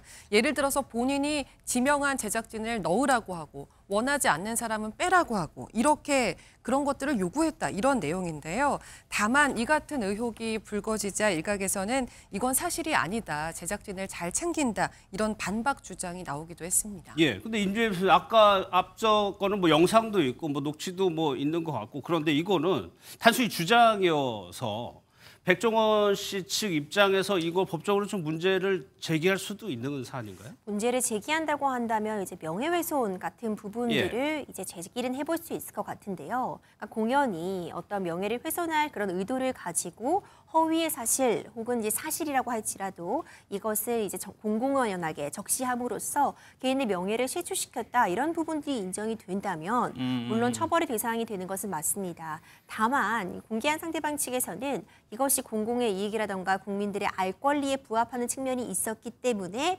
부득이하게 공개할 수밖에 없었다. 이런 주장은 할 수 있을 것으로 보이고요. 예. 다만 이와 관련해서 어떤 그 명예를 훼손하려는 그런 의도라던가 이런 부분들이 인정이 된다면 처벌 대상이 될 수 있는 부분은 맞을 것 같은데 백종원 대표 측에서 이런 부분을 지금 이런 시점에서 여러 가지 의혹들이 좀 꼬리에 꼬리를 물고 있는 시점에서 예. 굳이 문제를 삼는다거나 법적인 대응에 나설까? 이 부분은 좀 미지수일 것 같습니다. 예. 그래서 더 궁금한 것이 이제 백종원 대표의 근황인데 요즘에 TV에도 잘 안 나오고 근데 좀 뜻밖의 곳에서 지금 좀 등장을 했다면서요? 맞습니다. 프랑스 파리에서 파리요? 포착이 됐는데요. 어제 한 온라인 커뮤니티에 올라온 사진이 있었습니다. 프랑스에서 예능 시즌 3 촬영 중이라는 제목의 글과 함께 사진이 한 장이 공개가 됐는데요. 예. 사진을 보면 백 대표가 장갑을 낀 채로 고기를 좀 손질하는 모습을 확인을 할 수가 있었습니다. 그리고 백 대표가 입고 있는 티셔츠를 보면 해당 예능의 프로그램 로고가 얼핏 보여서 그 프로그램을 촬영하고 있구나 이렇게 추측을 해볼 수 있는 상황입니다. 그러면 일단은 뭐 방송 상영 목표로 해가지고 진행을 하고 있는가 보네요. 맞습니다. 녹화를. 이 예능 프로그램의 백종원 대표가 한식 불모지에서 한식당을 열어서 창업해서 운영하는 그런 내용이거든요. 예. 2023년에 첫 선을 보인 이후에 지금 올해 시즌 3 방송을 앞둔 상황입니다. 사실 이게 백종원 씨 이름을 걸고 하는 프로그램이기 때문에 여러 논란을 의식해서 새로운 시즌을 제작을 하지 않았을 수도 있지만 일단 지금으로선 공개 시기는 결정되지 않았긴 하더라도 그렇죠. 촬영에는 돌입을 한 것으로 확인이 되고 있습니다. 예. 그런데 편성을 연기하는 일도 있긴 있었어요. 그렇습니다. 사실 이 백종원 씨 때문에 편성을 연기했다 이렇게 밝히지는 않았습니다. 예. 이제 뉴스 특보라던가 지금 이 일명 조기 대선 전국이다 이런 이유들 예. 때문에 편성이 좀 밀렸다 그렇기 때문에 좀 연기하겠다라는 입장을 밝히고 있고요. 워낙 백종원 씨가 방송계에서 활발하게 활동을 하다 보니까 현재 굉장히 인기 프로그램을 지금 촬영 중인 부분도 맞습니다. 예. 다만 이제 아직까지는 지금 촬영 중인 상황이기 때문에 언제 방영될지 이런 부분이 명확하게 정해진 부분은 없다고 알려지고 있습니다. 일단은 뭐 촬영은 예정대로 진행이 되는 것 같은 게 그 흑백 요리사라고 굉장히 큰 인기를 끌었는데 그게 시즌 2? 그것도 그대로 조금 하고 진행이 되고 있는 건가요? 네, 그렇습니다. 일단 뭐 저도 사실 이 흑백 요리사는 무척 재밌게 봤습니다. 뭐 1년에 그렇죠. 사실 뭐 예능이나 경연 프로그램 자체를 한두 개 정도 보는데 무척 흥미롭게 재밌게 봤던 작품입니다. 근데 예. 뭐 이런 논란, 그러니까 백 대표와 관련된 논란이 한창인 상황에서도 결국 넷플릭스 측의 입장은 일단 촬영을 진행을 한다라는 것으로 보입니다. 물론 자세한 언급은 아끼고 있는 것으로 보이지만 알려진 바에 의하면 지난달 말에 첫 촬영을 들어간 것으로 보이고 이제 시즌 1과 마찬가지로 백종원 대표가 그대로 출연을 하는 것으로 보입니다. 사실 뭐 지금 이런 논란들 때문에 과연 시즌 2에서 이 흑백 요리사 시즌 2에서도 백종원 대표가 나올 것인지 상당히 궁금해하는 그런 상황이었는데 사실 지금 상황에서 특히 과거의 방송들까지도 복귀가 되면서 백종원 전 대표의 그런 문제점들을 사람들이 하나하나 또 짚고 있는 상황이다 보니 예. 좀 어려운 점이 있지 않을까 했지만 뭐 그럼에도 불구하고 결국 이 프로그램의 주요한 인기 원인 중에 하나였던 백종원 대표의 출연을 강행하는 것으로 일단은 보여지는 상황입니다. 김유지 아나운서 아무래도 이런 것이 백종원 대표가 가지고 있는 뭐 스타성이라고 할까요? 인지도 이런 게 워낙 크기 때문인 것 같기도 하고. 맞습니다. 아무래도 백종원 대표가 가진 대중적인 인기와 인지도 등이 프로그램 흥행에 지대한 영향을 주기 때문에 아무래도 계속 이런 현상이 이어지고 있는 것 같은데요. 최근에 또 요리 예능이 특히 각광을 받고 있기 때문에 수요가 예. 더 높아진 것도 한몫한 것 같습니다. 그럼에도 불구하고 요리하는 방송인, 그러니까 요리사 출신 방송인이 이제는 꽤 많아졌거든요. 그렇지만 백종원 대표의 독보적인 캐릭터, 이런 부분이 있기 때문에 아무래도 대체할 인물을 찾지 못하고 있는 것 아니냐 이런 생각도 해볼 수 있을 것 같습니다. 알겠습니다.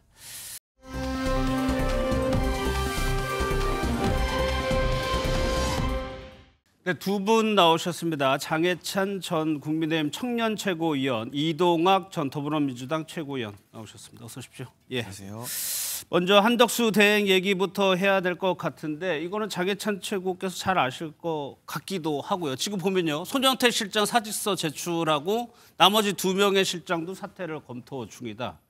이제는 출마를 상수로 봐야 되는 겁니까? 그렇죠. 정무직 참모들이 사퇴를 일찍 한다는 것은 먼저 나가서 한덕수 대행의 출마를 위한 캠프 실무 정리를 하겠다는 뜻으로 해석이 됩니다.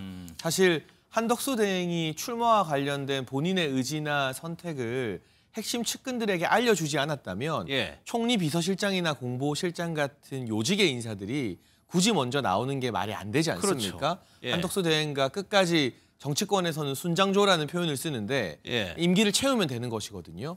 그런데 이분들이 전부 다 양해를 얻어서 먼저 나온다.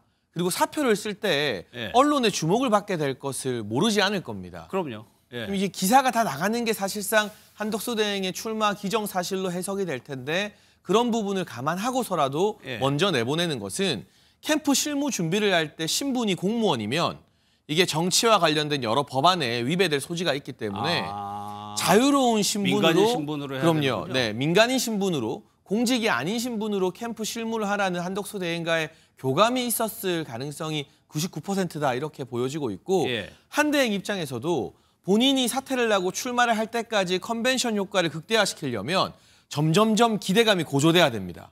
우리가 지금 이 비서실장의 사퇴로 뉴스를 막 이야기하고 그다음에는 이제 한 대행 사퇴, 출마 선언까지 몇 가지 단계로 컨벤션 효과를 누리겠다는 그런 정무적인 고려도 들어가 있는 조치 같습니다. 이제는 대체적으로 다 출마로 보는 것 같아요. 그럼 이동학 최고께서는 시기가 이제 중요한데 뭐 또 언론에서는 여러 가지 날을 뽑고 있습니다. 이동학 최고께서 언제가 가장 유력하다고 보세요? 저는 이번 주중을 넘기지 않을 것이라고 봅니다. 넘길 수도 없거니와 5월 3일 이전에 해야 되지 않습니까? 그러면 5월 1일경에 지금 노동절이라고 해서 그날 웬만하면 또 쉬는 기업들도 많고 또 공무원들은 나온단 말입니다. 그러면 이날 사퇴를 하고 금요일 정도에 출마 회견을 하지 않을까 이렇게 좀 예측을 해보고요.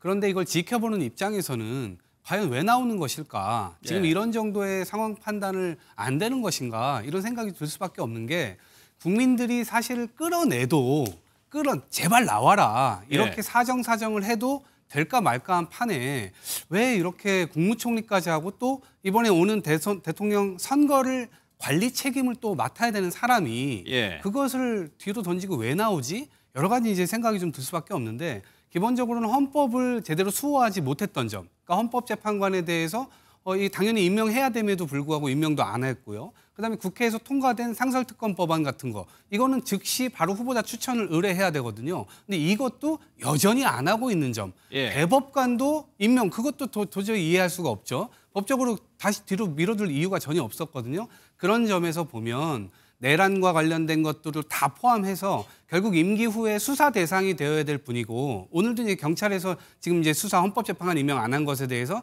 수사 들어갔다라고 이제 보도까지 됐거든요. 그런 점에서 이거 국민의힘 전체를 정치를 함으로 인해서 방탄을 삼으려고 하는 게 아닌가? 지극히 사적인 이유에서 지금 이거를 나오려고 하는 것이 아닌가? 이런 부분에서 저는 대통령 이번 선거에서 훨씬 더 혹독한 이 검증을 받게 될 거다 이렇게 봅니다. 알겠습니다. 일단은 나오는 걸로 보기 때문에 국민의힘 경선 주자들도 이 부분에 나오게 되면 단일화 당연히 얘기가 나오고요. 어떻게 할 것이냐 조금 여러 가지 방안들이 거론이 되고 입장들도 좀 미묘하게 다릅니다. 일단 김문수 후보 쪽 홍준표 후보 얘기를 좀 한번 들어보겠습니다. 저희는 뭐 여러 가지 방법, 시나리오별로 준비를 하고 있습니다. 이 두 분이 또는 이준석이라는 다른 분까지 모여서 교황을 뽑듯이 콘클라베를 하듯이 합의를 할 수도 있는 부분이 있고요. 여러 가지 대안들을 놓고 검토를 하고 있습니다. 정당 후보가 됐는데 또 무소속 후보하고 나오면 또 단일화해라. 이 비정상이죠. 그런데 지금 상황이 그렇게라도 하지 않으면 1대1 구도가 안 돼요. 그래서 한덕수 대행이 나오면 내가 후보가 되더라도 다시 단일화 협상을 해서 그건 원샷 경선을 하면 됩니다. 두 분께 공통 질문을 한번 드려보겠습니다. 5월 10일을 왜 1차 데드라인이라고 보냐면 이때가 후보 등록 마감일이 5월 11일입니다. 그리고 국민의힘 후보는 5월 3일 날 1차적으로 2차 컷오프가 되죠. 그런 방식은 어떻게 될 것이냐. 그 사이에 8일밖에 없거든요. 장해찬 최고께서는 어떤 방식이 가장 뭐 국민의힘으로서는 효과적이라고 좀 생각해요? 여론조사를 통한 경선을 거칠 수밖에 없습니다. 예. 경선을 거치지 않고 양자 간의 합의로 한 사람이 출마를 포기하는 단일화가 성사되는 경우는 지지율 격차가 정말 천양지차일 때나 가능한 이야기거든요. 그런데 복수의 여론조사를 보면 한덕수 대행이 중도 보수군에서는 뚜렷한 경쟁력을 보이고 있기 때문에 예. 여론조사를 해야만 국민의힘 후보든 한덕수 대행 측이든 누구든 이제 납득을 할 수 있게 되는 거죠. 그리고 평상시에는 이 당의 후보가 선출되면 당이 가진 여러 가지 정치력으로 무소속 후보를 압박할 수 있습니다. 예. 과거 문재인 전 대통령이 안철수 의원 결국 여론조사 없이 단일화 양보하게 만들었던 것도 정당의 힘으로 밀어붙인 결과라고 볼 수 있을 텐데요. 그런데 이번에는 경우가 좀 다른 게 지금 국민의힘 주요 주자들 캠프에 아직까지 많은 현역 의원들이 몰려 있지 않아요. 일부가 같지만 그게 국민의힘 뭐 108명 중에 특정 후보 캠프에서 40명, 50명 현역 의원의 공개 지지를 받고 이런 상황이 전혀 아니거든요. 예. 반면 한덕수 대행 출마를 촉구하는 연판장에는 40명 이상이 서명할 태세였다라는 언론 보도가 있지 않습니까? 그러니까 한덕수 대행이 무소속이지만 예. 실질적으로는 국민의힘 후보보다 더 많은 현역 의원들의 지지를 받을 수도 있는 상황이기 때문에 아마 상당히 공정한 룰 세팅을 통한 여론조사 방식이 통과될 가능성이 높고요. 물론 예. 룰을 정하는 과정에서 약간의 진통은 있겠습니다만 이재명 전 대표와의 가상 대결에서 누가 더 경쟁력이 있느냐 예. 그런 방식의 여론조사를 해보자고 하면 어느 쪽이든 마다할 명분이 없기 때문에 예. 저는 8일이라는 시간이 촉박하지만 3, 4일 정도의 실무 협의를 거쳐서 충분히 여론조사 경선을 거친다면 5월 예. 11일 이전에는 한 사람을 단일 후보로 추대하는 게 물리적으로 불가능하지 않다고 생각하고요. 예. 모든 후보들이 한 대행과의 단일화 적극적으로 임하겠다고 사실상 입장을 밝혔기 때문에 이제는 말을 바꾸기도 어려운 상황 같습니다. 알겠습니다. 그러면은 이동학 최고께서는 어떻게 예상하세요? 풍선에 바람을 넣으면 넣을수록 터질 가능성이 커집니다. 지금요. 한덕수 국무총리를 중심으로 해서 단일화 이 국면을 통해 굉장히 많은 국민들, 이른바 영끌 단일화가 가능할 거다. 이런 시나리오를 생각하고 있는 것 같은데요. 저는 가능하지 않을 것이라고 보고요. 지금 8일밖에 남지 않지 않았습니까? 그러면 지금 한덕수 후보는 정치인으로서 검증받은 바가 없습니다. 국민들이 숨어있는 관료로 뭐 50년 일을 했다고 하는데 실제 이 사람이 국방정책은 어떻게 하고 경제정책은 어떻게 하고 이런 것에 대해서 심사숙고할 기회 자체가 없었어요. 그러면 8일 동안 저는 하루 종일 이 4명 중에 한 분 올라가신 분하고 매일매일 토론회를 한다고 해도 그것을 정확하게 알기 어려울 겁니다. 그러면 깜깜이 투표가 될 수밖에 없어요. 그런 상태에서 만약에 한덕수 후보가 최종 후보로 올라온다. 그러면 정말 터지는 걸 예정해 놓은 풍선조차 되지 못한다라는 생각이 들거든요. 그렇기 때문에 검증이 불가한 상황에서 한덕수 국무총리의 어떤 단일화 이런 부분들을 논한다는 것 자체가 좀 이번 대선을 너무 손쉽게 보고 있는 거 아닌가 생각합니다. 계속적으로 이제 반대 입장을 내놓고 계세요. 앞서 저희가 지진 속보가 나갔는데 저희 실수로 잘못 나간 상황입니다. 지진이 발생하지 않았으니까요. 저희가 실수로 잘못 나간 점을 다시 한번 말씀드립니다. 장해찬 최고께 그거 하나 여쭤볼게요. 예고된 단일화라는 생각이 좀 들거든요. 벌써 지금 며칠째 정치면을 뭐 지금 거의 이제 이 내용을 다루고 있는데 그것이 과연 효과가 있을 것이냐? 그 부분을 어떻게 보세요? 네, 지금 보수 진영과 국민의힘에 제가 여러 의원들과 소통하고 매일같이 전화를 해보면 이게 뭐 대단한 큰 효과를 낼 것이다 아니다라는 기대 이전에 지금 보수 진영이 얼마 전까지 여당이었지만 명백하게 도전자 입장 아니겠습니까?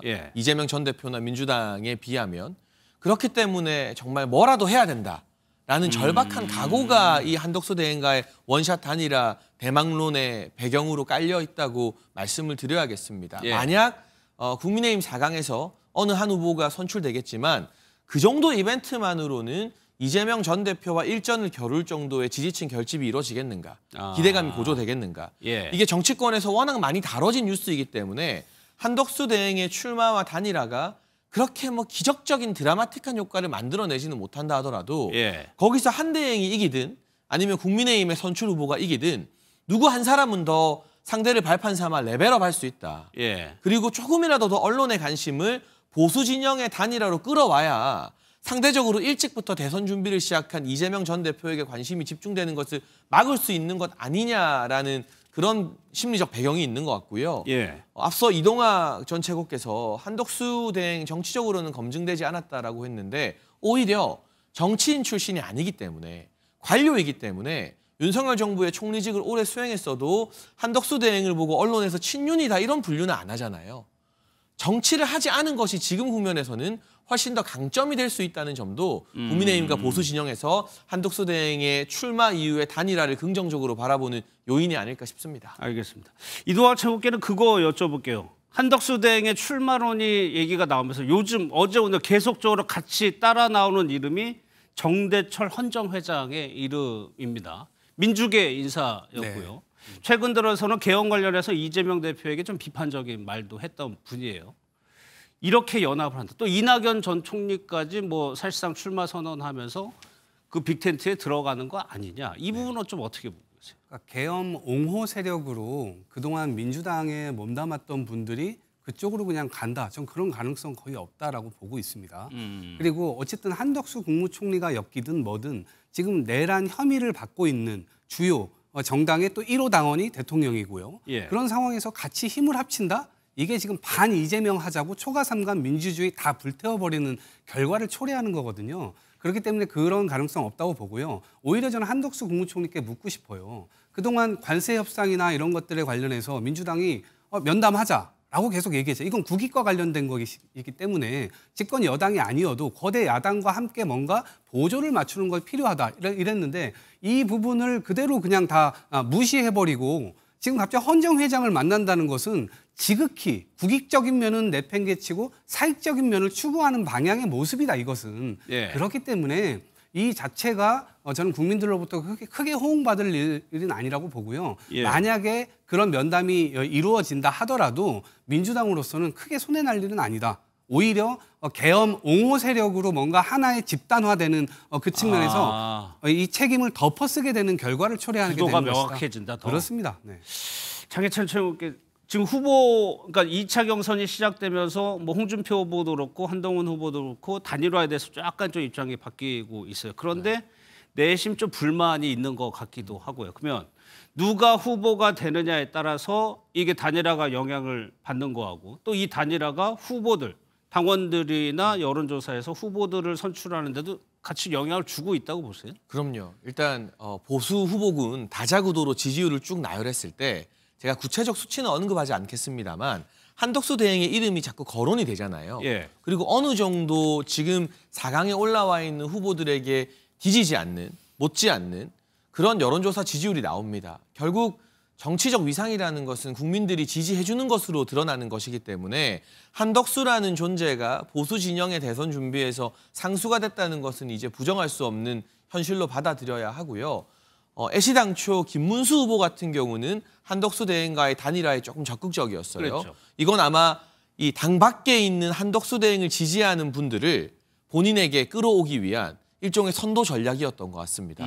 왜냐하면 여론조사에서 한덕수 대행을 지지하는 보수층이 국민의힘 후보 4사람 중에는 누구 하나를 선택해야 되는데 그러면 단일화에 조금 더 호의적인 사람 선택할 가능성이 높지 않겠습니까? 이게 예. 김문수 캠프의 전략이었고 이제 이 같은 분위기를 감지한 예. 한동훈 후보 캠프나 홍준표 후보 캠프에서도 단일화 하겠다. 예. 그리고 한덕수 대행과 내가 협조 잘해왔다라는 메시지를 후발주자로서 냈어요. 예. 그러니 지금 오늘까지 치열하게 전개되는 4강에서 자기들의 고정표 외에 바깥에 있는 한덕수 지지 중도 보수표를 어떻게 국민의힘 경선에 녹여서 가져오느냐가 각 후보들의 또 치열한 수싸움이 되는 것이고요. 마찬가지로 선출되고 난 다음에는 또 입장이 바뀔 수 있는데 예. 후보 개개인의 입장보다는 저는 결국 당을 이루는 국회의원들 다수가 어떤 목소리를 내냐가 굉장히 중요하다고 보여집니다. 그런데 현실적으로는 국민의힘 후보 한 사람보다는 한덕수 대행 그래도 단일화 해야 된다라고 지지 의사를 표명하는 국회의원들의 현역 숫자가 예. 현재로서는 훨씬 더 많은 상황이기 때문에 예. 대선 후보가 누가 선출되든 내가 이제 당의 후보니까 단일화 안 한다. 또는 단일화 무조건 나한테 유리한 방식으로 하겠다라고 주도권을 고집하기에는 보수 진영이나 국민의힘 상황이 한덕수 대행을 압박할 정도로 지금 여유가 있는 것은 아니다. 나뭇가지가 됐든 뭐가 됐든 힘을 합치고 봐야 된다라는 보편적인 공감대가 예. 당내에 형성되어 있는 것으로 보입니다. 당심으로 그 밀어낼 거라는 말씀이시죠?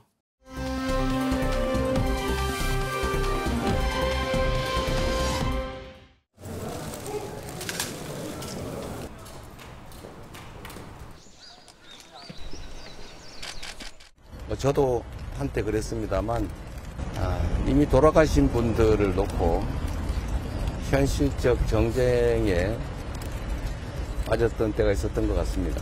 또 망인들에 대한 평가는 역사가들 그리고 시민사회에 맡겨도 되지 않을까 생각합니다.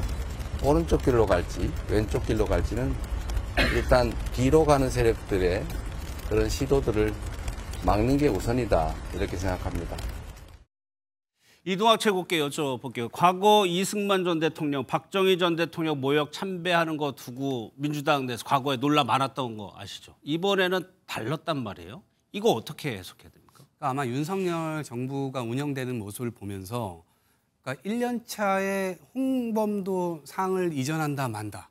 그리고 인사에 관해서도 약간 이 일제시대 때의 이 당시의 국적을 일본이다라고 하는 사람을 역사의 어떤 기관장으로 앉힌다든지 그렇게 해서 이것이 학문적으로 논쟁이 되는 게 아니라 정치적 논쟁을 삼으면서 개혁 동력 완전 다 상실돼 버렸습니다. 이걸 보면서 이재명 후보는 그러한 전철을 밟지 않아야 되겠다 이런 생각을 했던 것 같고요. 당원들과 국민들의 압도적 지지로 되지 않았습니까? 그러니까 일단 첫 번째는 그걸로 인해서 시간을 끌지 말고 대한민국이 가야 할 길 이런 것들을 압도적 지지를 준 만큼 뚜벅뚜벅 가라라고 하는 그 의미를 분명히 본인이 새기고 있는 것 같고요. 두 번째로는 좀 경제도 굉장히 큰 위기지 않습니까? 미국과의 문제도 있고 지금 앞으로 이제 중국, 일본과의 여러 가지 문제들이 남아 있는 상황인데 국민들의 이 압도적 지지를 동력을 삼아야 되는데 만약에 그 동력이 지난번 대선 때처럼 아주 미세한 차이로 이렇게 또 나게 겨우 이기게 된다면 그 동력 확보가 또 어려운 거 아니겠습니까? 그렇기 때문에 국민들의 최대 다수파를 좀 만들기 위해 그리고 반대는 최소화시키는 그런 지금 전략을 지금 쓰고 있는 것으로 보여지고요. 저것이 만약에 동력으로 확보된다면 실제로 이 대통령 선거에서 승리 이후에 개혁 동력을 굉장히 크게 잡을 수 있겠다 이런 생각입니다. 여기에 더 나아가서요. 이재명 후보는 윤여준 전 장관을 상임 선대위원장으로 영입을 했습니다. 이 내용도 한번 보도록 하겠습니다. 네, 윤여준 전 장관님은 평소에도 저에게 조언도 많이 해주시고 고언도 많이 해주십니다. 윤여준 장관뿐만이 아니라 많은 분들이 계십니다만 좀 대표적인 인물로 윤여준 전 장관님한테 선대위를 전체적으로 한번 맡아주십사 부탁을 드렸는데 다행히 응해 주셨습니다. 명예선대위원장 이런 거 아니고 상임선대위원장직을 제안을 했는데 저희가 공통질문 한번 드려보겠습니다. 이재명 후보의 가운데 쪽의 행보, 우양호 행보가 어떤 효과를 날 것이냐. 이번엔 차기찬 측은 어떻게? 제가 하나는 인정하고 하나는 비판해야 될 것 같은데요. 어느 정도는 효과가 있다는 거 부인하기 어렵습니다. 사실 이재명 전 대표가 민주당의 주요 정치인들 중에서도 조금 왼쪽에 있는 것 아니냐라는 평가를 받았었는데 중도 보수 이야기를 하고 보수적 색채가 있는 인물을 영입하고 또 이승만, 박정희 전 대통령 묘역을 참배하면서 내가 그렇게 과격한 사람이 아니다. 안정적으로 국정 운영할 수 있다라는 걸 계속해서 보여주고 있거든요. 그런 메시지는 국민의힘과 보수 진영 입장에서는 분명히 위협적이라는 것을 그렇겠죠. 인정할 수밖에 없습니다. 다만 이 같은 행보와 변화가 조금 갑작스럽다는 것은 비판을 해야 될 것 같은데요.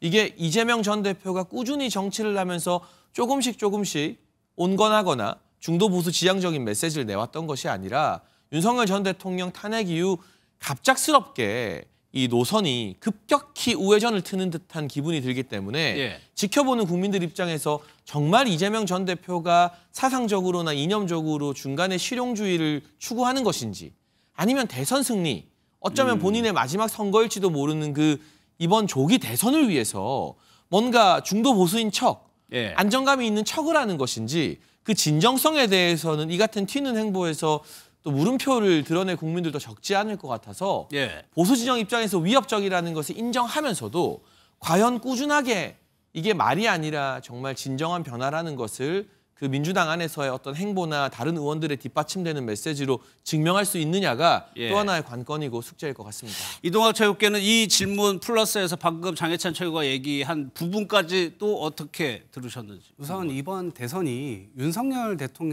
전 대통령께서 엄청나게 도와준 선거입니다. 그동안 보세요.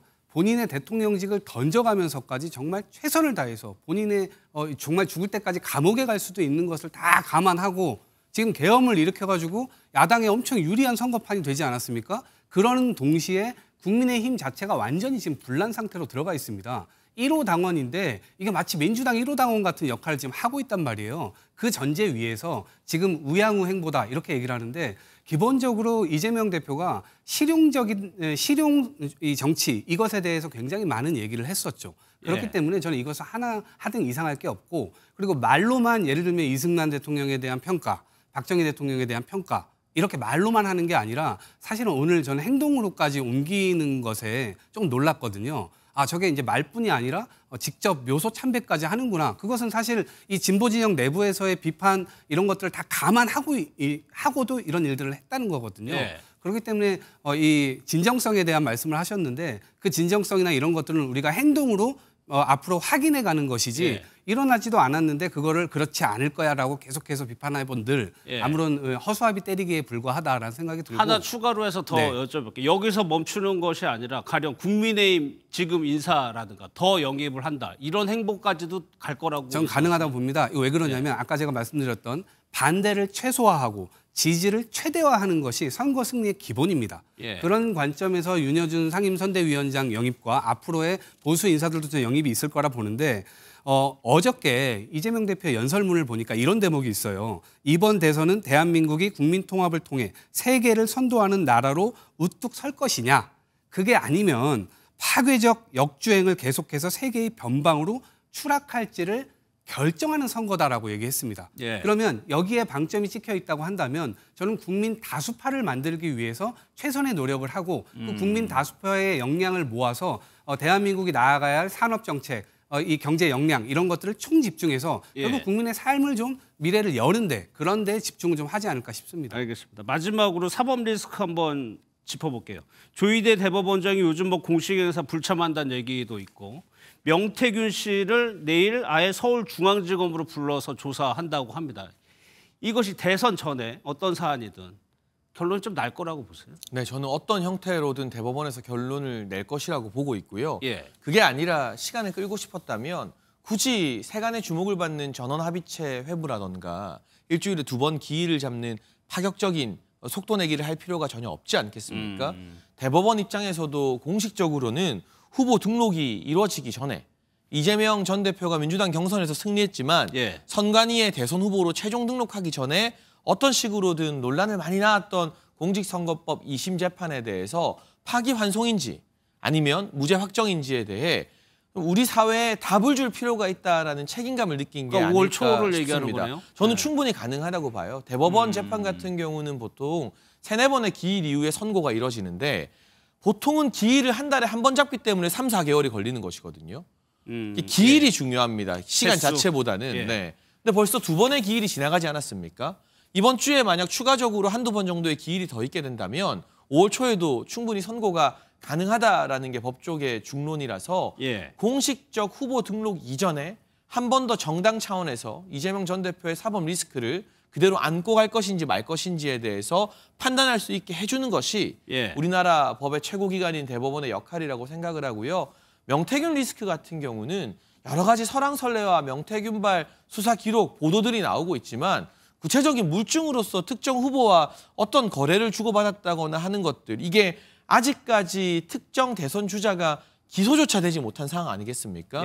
이 부분은 기소 여부가 대선 이전에 결정되기에는 물리적 시간이 좀 촉박하다는 차원에서 조금 더 주목이 가는 쪽은 대법원이 이재명 전 대표 공직선거법 2심을 어떻게 판단할 것인지 이 부분이 아닐까 싶습니다. 이동욱 최고는 어떻게 저는 대법원이 좀 급했다라고 생각을 하는데요. 왜 그러냐면 지난 지기현 판사가 윤석열 대통령에 대한 구속적부심에서 체포적부심 시간은 빼야 됨에도 불구하고 그건 포함시키고 또 나를 시간으로 계산해가지고 아주 절묘하게 그걸 9시간대로 만들어가지고 풀어줬단 말입니다. 네, 그렇기 때문에 이것에 대해서 사법부의 신뢰가 완전히 붕괴된 상태입니다. 그러니까 대법에서는 급할 수밖에 없어요. 이걸 어떻게 복원시키지? 그리고 또 하나는 이 이재명 대표가 이 선거법에 걸려 있는 이 건은 처음부터 정치적 기소였습니다. 정적 제거를 위한 정치적 기소였고 패배자에게 아니 당선 목적 허위 사실을 유포했다. 이걸로 이렇게 걸어가지고 한 사례가 많지도 않습니다. 예. 이것은 굉장히 부당한 기소였고